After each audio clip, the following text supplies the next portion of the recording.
আসসালামু আলাইকুম। স্ক্রিনে যে ছবিটা দেখছেন, এটা হচ্ছে একজন ড্রাইভারের জীবন। আসলে যার হুঁশ আছে সে মানুষ। একজন মানুষ কত ঘন্টা জার্নি করার পরে তার শরীরে ক্লান্তি আসে। কত পরিশ্রম করার পরে তার শরীরে ক্লান্তি আসে। আর যখন ক্লান্তি আসে তখন তার শরীর আর সামনে হাঁটে না। এটা সত্যি। আমাদের দেশে গত কয়েকদিন যাবৎ, বিশেষ করে আমাদের দেশে গত কয়েকদিন বলতে গত কয়েক মাসে যে পরিমাণ রোড অ্যাক্সিডেন্টে মানুষ মারা যাচ্ছে, এই রোড অ্যাক্সিডেন্টের জন্য আপনি কাকে দোষী করবেন? পথযাত্রীকে, না ড্রাইভারকে, না আমাদের দেশের দায়িত্বশীল যারা আছে তাদেরকে, না সরকারকে? এই চারটি প্রশ্ন আপনাদের কাছে। প্রিয় বন্ধুরা, আসলে সরকার কি করবে? সরকারের কাজ হচ্ছে দেশটাকে উন্নতি করা। সরকারের কাজ হচ্ছে দেশের রাস্তাগুলো ভালো করা, চওড়া করা। দেশে সরকারের দায়িত্বে যেই কাজগুলা তারা ওগুলা করতেছে। আসেন আসেন দ্বিতীয়ত কথা হচ্ছে, দায়িত্বশীল যারা আছে, বিশেষ করে আমাদের আমাদের ট্রাফিক দায়িত্বে যারা আছে, তারা অ্যাক্টিভ কিনা, তারা তাদের দায়িত্ব থেকে দায়িত্ব পালন করতেছে। আর বাকি আছে দুইটা, পথযাত্রী কিংবা ড্রাইভার। পথযাত্রী এবং ড্রাইভার। পথযাত্রী অনেক সময় অনেক দুর্ঘটনা ঘটে থাকে, বিশেষ করে আমাদের গ্রামগঞ্জ থেকে অনেক মা বোনেরা, অনেক বিশেষ করে অনেক বৃদ্ধ মা বাবারা বা অনেক সরল সোজা মানুষ শহরে যায় কিংবা রোডে উঠে রাস্তার হাব ভাব বুঝে না, হঠাৎ করে এই পাশ থেকে ওই পারে দৌড় দেয়, তখন দুর্ঘটনা ঘটে। প্রিয় বন্ধুরা, আসলে এই দুর্ঘটনা আপনি কাকে দায়ী করবেন? ড্রাইভারকে?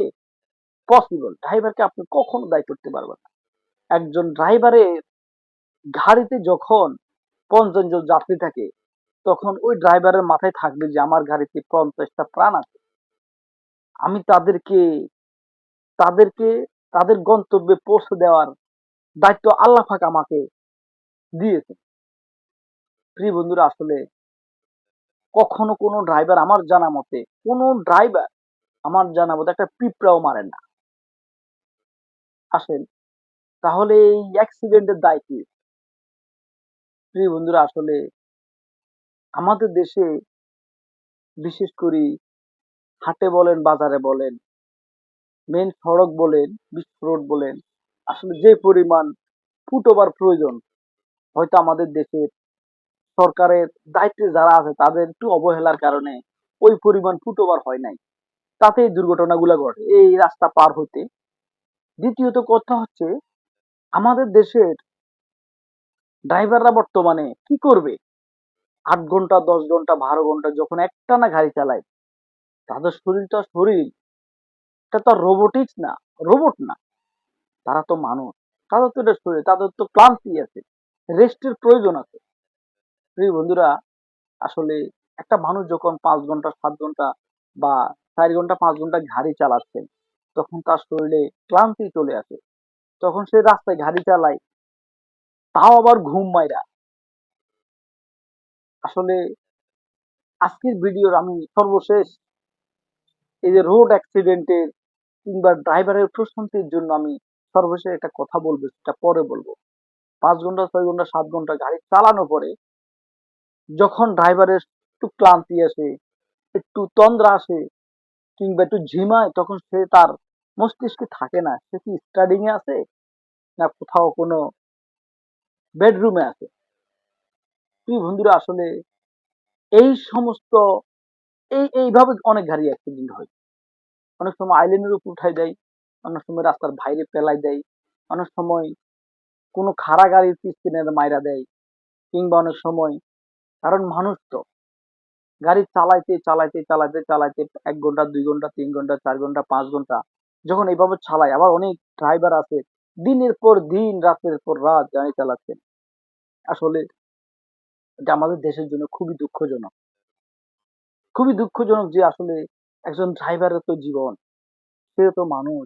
তারও তো তন্দ্রা আসতে পারে, তারও তো শরীরে একটু রেস্ট থাকার দরকার, তারও তো শরীরে একটু বিশ্রাম নেওয়া দরকার।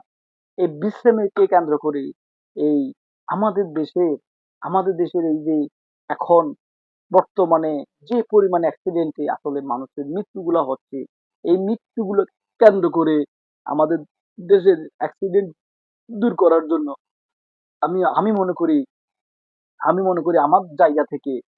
আমার জায়গা থেকে আসলে বলার চেষ্টা করছি যে আমাদের দেশের দায়িত্বশীল যারা আছেন, আমি বিশেষ করে আমাদের দেশের সরকারের কাছে আমি একটাই দাবি জানাচ্ছি যে আপনারা অন্তত পক্ষে ড্রাইভারদের জন্য পার্কিং এর এবং রেস্টের ব্যবস্থা করা হোক। তাহলে এটা কিভাবে করবেন? একটা গাড়ি ঢাকা থেকে চট্টগ্রাম যাবে, তাকে কুমিল্লায় কিংবা মিডল সেন্টারে তাদের রেস্টের ব্যবস্থা করা হোক। 1-2 ঘন্টা তারা রেস্ট নিবেন, ঘুমাবেন কিংবা রেস্ট নিবেন।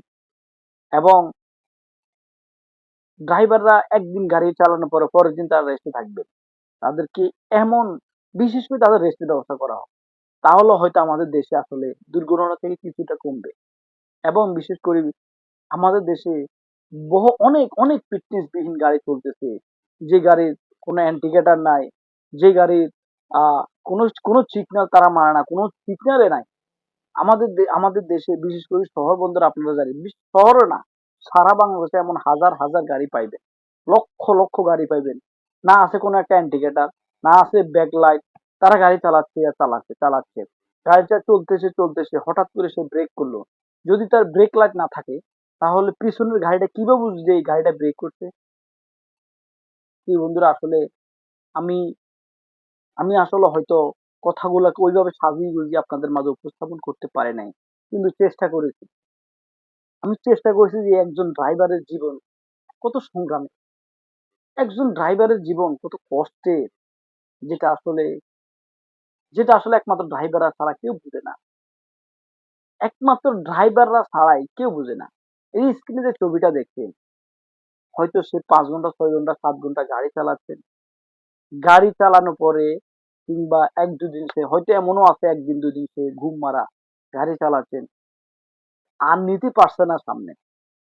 হয়তো কোনো পাম্পে সে দরজা লক করে সে ঘুমাচ্ছে। তার জীবনটা কত ঝুঁকি নিয়ে, তাও এই যে গরমের ভিতরে সে একদম কি অবস্থা, একাকার হয়ে। আসলে আমরা তাদের জীবনটাকে নিয়ে একটু ভাবা উচিত। তাদের তাদের এই যে মানুষ বিশেষ করে রোড অ্যাক্সিডেন্ট নিয়ে একটু ভাবা উচিত। অ্যাক্সিডেন্ট তো ড্রাইভার ছাড়া অন্য কেউ করে না। সে মোটরসাইকেল ড্রাইভার, সিএনজি ড্রাইভার, প্রাইভেটের ড্রাইভার, অটোর ড্রাইভার, বাসের ড্রাইভার, ট্রাকের ড্রাইভার, বিশেষ করে ড্রাইভাররাই তো করে। তো ড্রাইভারের জীবনটা নিয়ে আমরা একটু ভাবা উচিত। অ্যাক্সিডেন্ট গুলো কেন হয়, কিসের জন্য, কোথায় থেকে হয়? দলবল নির্বিশেষে আমরা আমাদের জায়গা থেকে সবার প্রতি শ্রদ্ধা রেখে আমরা আমাদের ড্রাইভারদেরকে শ্রদ্ধা করে সম্মান করে বলে আসলে এদেরকে নিয়ে একটু ভাবা উচিত। বিশেষ করে লং লং এর যে গাড়িগুলা, এদেরকে মিডল সেন্টারে কোথাও রেস্টের ব্যবস্থা করা উচিত। কিছুক্ষণ রেস্টের ব্যবস্থা করলে হয়তো ড্রাইভার একটু স্বস্তিতে গাড়ি চালাতে পারবে, রেস্ট নিবে, বিশ্রাম নেবে, তখন আবার গন্তব্যের উদ্দেশ্যে রওনা দিবে।